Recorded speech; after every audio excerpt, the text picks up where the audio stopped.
Thank you to the 1990 Institute for giving us a chance to talk about this curriculum that we put together with SPICE, which is a curriculum development program at Stanford. When Paul Chung from 1990 first reached out to me to talk about this curriculum, I was really excited because Scott and I put a lot of time and effort into developing it with SPICE. Originally I had thought that Scott, because he travels so much as a part of our work, that he wouldn't be able to make it. But I was telling him about this event last week, and he said, I want to be there. And so you guys are in for a real treat, because he knows this material very, very well and has been working in China for 30 years doing research, and he's also been teaching about it. So he can do a much better job than I can talking about these issues in a very compelling way. So I will let him take over the floor. Okay, thanks, Mike.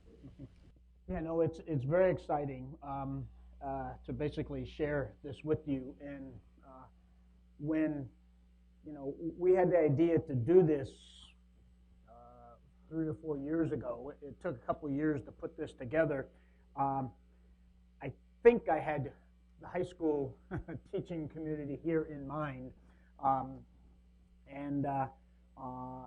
Because I think as I've worked in China the last 30 years, I've sort of seen this, I think, deterioration on both sides of the Pacific of the understanding of China by the people in the U.S. and by Chinese about people, about life in the U.S. and what the U.S. is all about. My ultimate goal is to do something like this for China and talk about U.S. society and U.S. development and U.S. economy and because I think that obviously it's the most important relationship in the world, and this is sort of our attempt at really trying to convey what China is all about, and I think you'll try to see that now. I'm a college professor, not a high school teacher, and I love to lecture. I don't want to lecture to you guys. I want to make this a conversation. So a couple things. We have a couple exercises set up here where I try to get you guys thinking about the material and allow you some time to interact with it and ask some questions and raise some issues. And number one.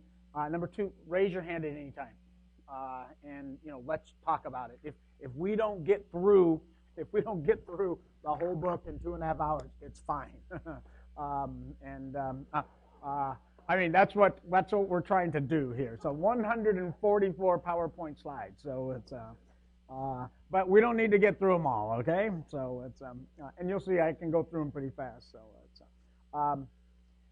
before I start, I do want to do two things. I want to say who we are, what my group, our group, the Rural Education Action Project, what we do, and then a little about the people who put this, the real team that put this together, and the material that you're going to see today. The Rural Education Action Project is an umbrella group, and we do action research. So we work on the ground, trying new programs, new innovative ways to increase education, health, and nutrition in very poor rural areas. And we do research about it. We try to figure out what works and what doesn't. And it's an umbrella organization in that we have collaborators in the Chinese Academy of Science, Tsinghua Peking University, and then every province we have a university that's our partner that does our on-the-ground work. Our vision is really to collapse the education, health, and nutrition gap that's in China. We have an education and health and nutrition gap in the United States, and it's very, very broad indeed. In fact, I give talks in the United States all the time, and they say, well, your work is perfectly applicable to the U.S., and it probably is, okay? But I know China, and I'm interested in China, and so this is what we're trying to do, to try to bridge this gap with cost-effective, scalable, and efficient solutions so every kid can realize their dream. My wife is from China, from Jiangshan County in Zhejiang, the richest province in China. This is her hometown, 3 hours outside of Hangzhou. It's a preschool there. It was taken a couple years ago.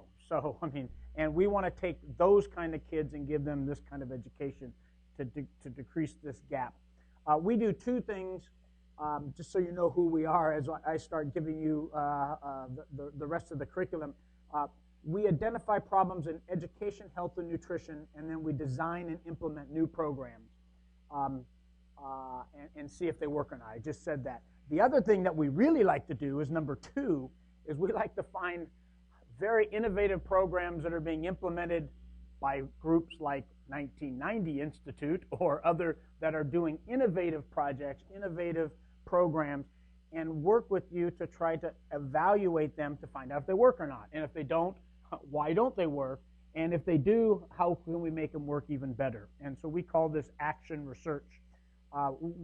We can't do this by ourselves. We have lots and lots of support. This is REAP, the umbrella group. We have other academic groups. We have corporations, CSR groups.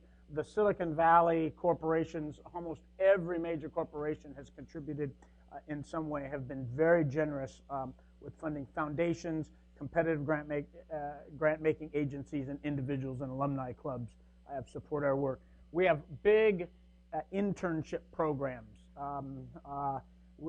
from high school to college to graduate programs. That these are our volunteers who go to the field and implement the projects for us. And you can see that we run these very large experiments. We've done more than 30 of them in mostly Northwest China, some in Southwest China, also migrant communities around the big cities. Again, focused on narrowing the education gap. We've done 3 sort of action platforms. We look at health, nutrition, and education, technology being in the how you use technology to affect human capital, and keeping kids in school. As it turns out, we've actually, as we're now in our 6th year, we're starting to get lots of attention by academics in the U.S., both in public health and in education, because we have this enormous platform set up. So we recently recruited 300 schools, and in half the schools, we did a baseline and found out that 40% of the kids had anemia, had iron deficiencies, basically, and that potentially affects their cognitive abilities and their health. And in half of them, we went in and gave a vitamin a day, and in half of them, we didn't give anything for the rest of the academic year. We came back at the end and gave them an academic test, and the kids that we gave a 10-cent vitamin a day increased their test scores 0.3 standard deviations, about a half a year of learning more than the kids that we didn't give it. Now, you couldn't do that research in the U.S. because if you identify kids who are anemic in the U.S., you immediately have to treat them. But that it's such a pervasive problem in a developing country that our internal review board allowed us to delay treatment for 6 months while we did the research.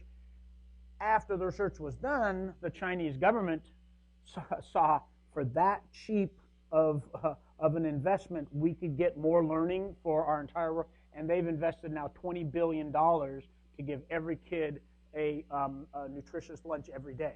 And so that's kind of the thing that REAP does. We're looking to start, I was just talking to some of the people here, a new program, a 4th platform called Teaching. Teachers are important in this education process, I realize.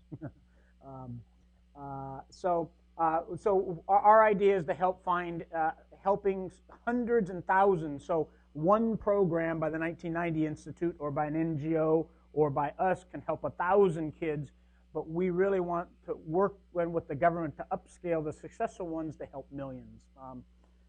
And so that's sort of what we do. And in the process of doing this, I spend, and Matt spends, and our colleagues spend probably 2 to 3 to 4 months a year in the field, in rural areas, some of the poorest in China, in migrant communities, And then, of course, we work with scholars in the cities. It's sort of through those experiences that we launched this curriculum. So who did this curriculum? SPICE, really, probably most people, or maybe most people know about it in this room, a very high quality curriculum developing unit at Stanford. And then what we did to collect the material for this, we had a team of Stanford, Renmin University, Tsinghua, Beijing Normal University, and Peking University students, and they divided into small groups, and they collected the photos, the stories, the films that all make up part of this curriculum.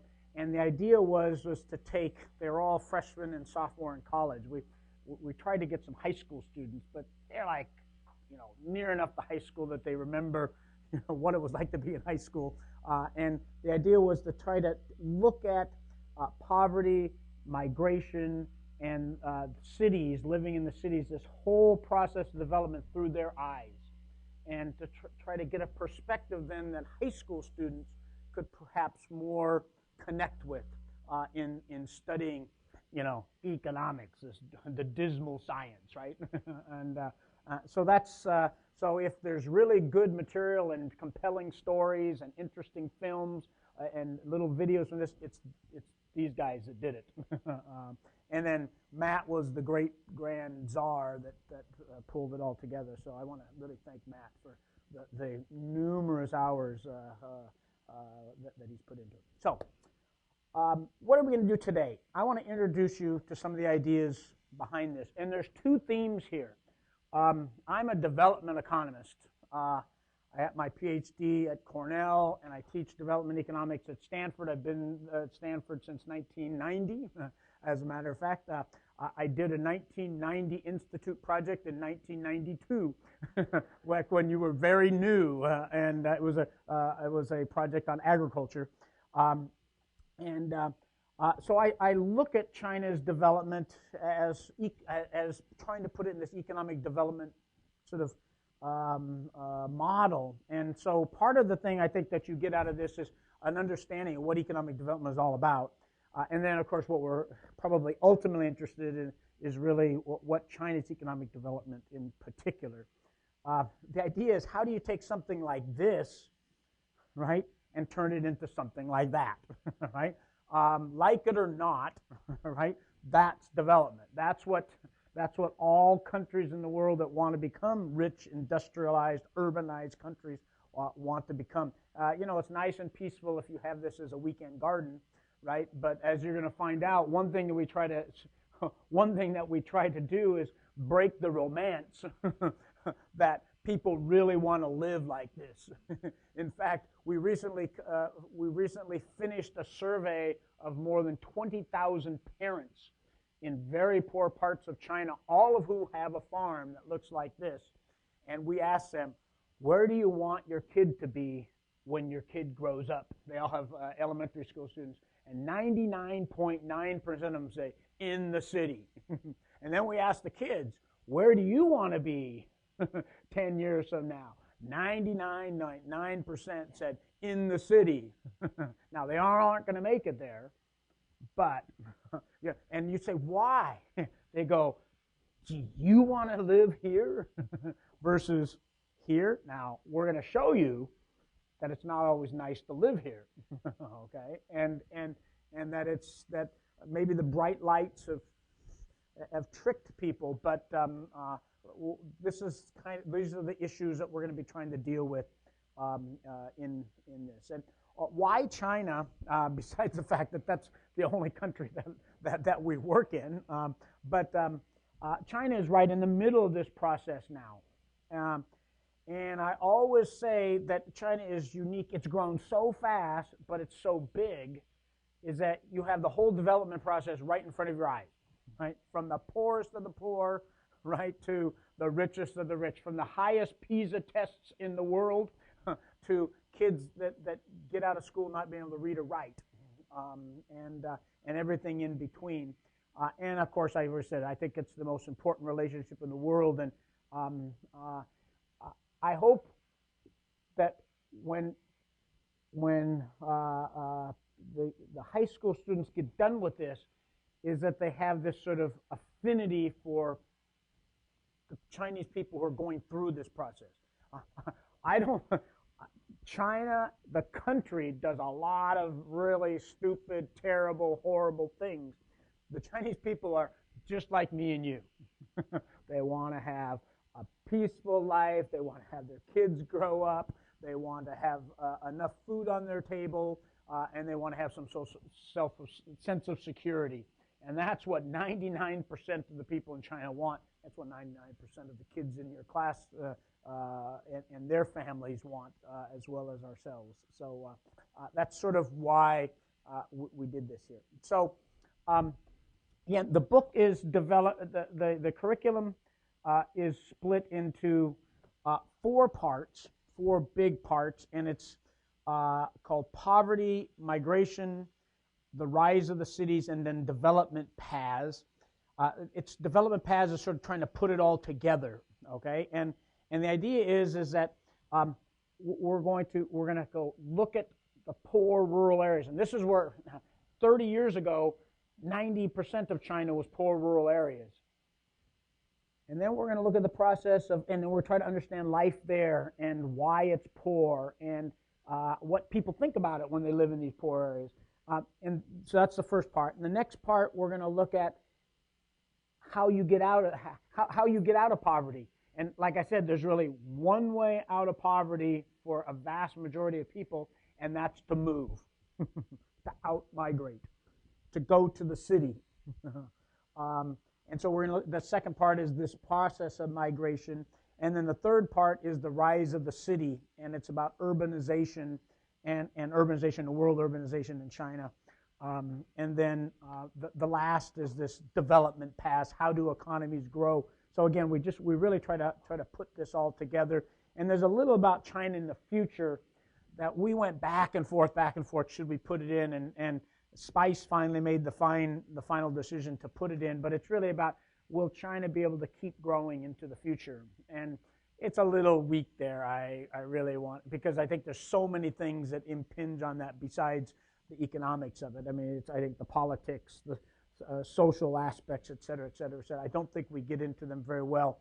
But I think it does a really, we try to really put it together in that last one. Questions? We'll get into this, then we can ask some more questions. So I'm going to do the poverty section, and then we're going to have a little time to ask questions, and then we're going to go on to migration. And after migration, we're going to stop and break into some small groups. Because I think migration is a real salient issue that we can all, especially as Americans, especially as Californians, I think, especially in the schools route, we can really we can tie to, even if you're not Chinese, trying to migrate to the city, that we have migration all around us. And then we'll work on the cities and development paths. But first, you taught me, right? Command H. Look at that. There's in the back of the, is it the back, Matt? The DVDs?